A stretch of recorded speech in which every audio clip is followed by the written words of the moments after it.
po ako sa bayan ng atake, hindi ako makahinga.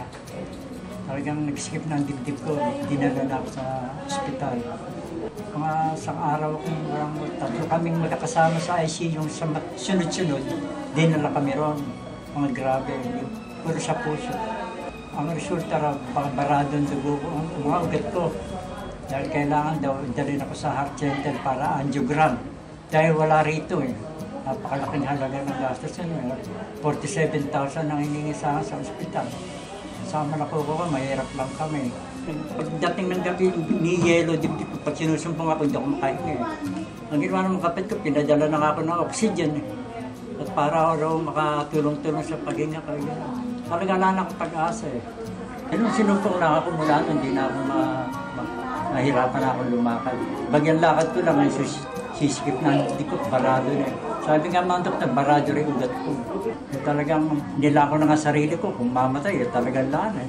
Nangumpisal na nga ako para talagang hindi ko na ako makakaroon ng buhay pa sa nangyayari sa akin.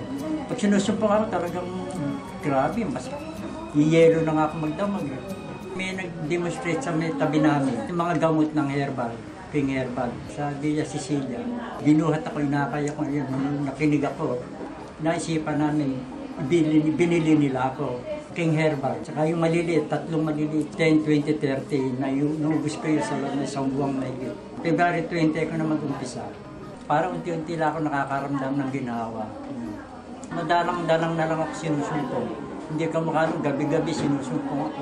Paunti-unti nung nawala, mga isang buwang na higit, yayalawad, parang minsan hindi na ako sinusumpong. Huwag na akong magbubuhat, mabigat. Nakakalakad-lakad na ako ngayon ng konti.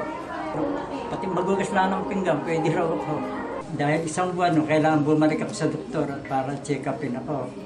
May pagbalik ko, sabi ng doktor, nagulat sa akin, mga isang buwan nagulat sa akin, laki na binago no, tumabaraw ako. Yung kasama kay anak ko pa eh. Bakit daw natinignan ng mga resulta ng mga laboratory ko? Very good sila, bakit daw laki na binago? Hindi ko naman sinabing umiinom ako ng herbal eh. Sabi ko yun, sa gamot niya. Eh sige ka, hindi ka na ma-angiogram ngayon. Hindi na raw ko dadalhin sa heart center. Eh, laking bagay na nangyari. Parang himala.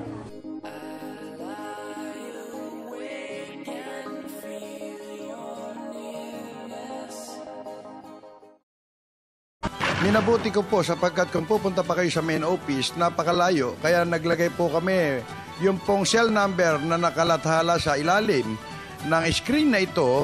Pwede po kayong makipag-ugnayan at ito po ay sinasabi ko at pinatotohanan. Ito po ay authorized distributor ng Abanyong Lingkod mula pa noon at magpakailan pa man.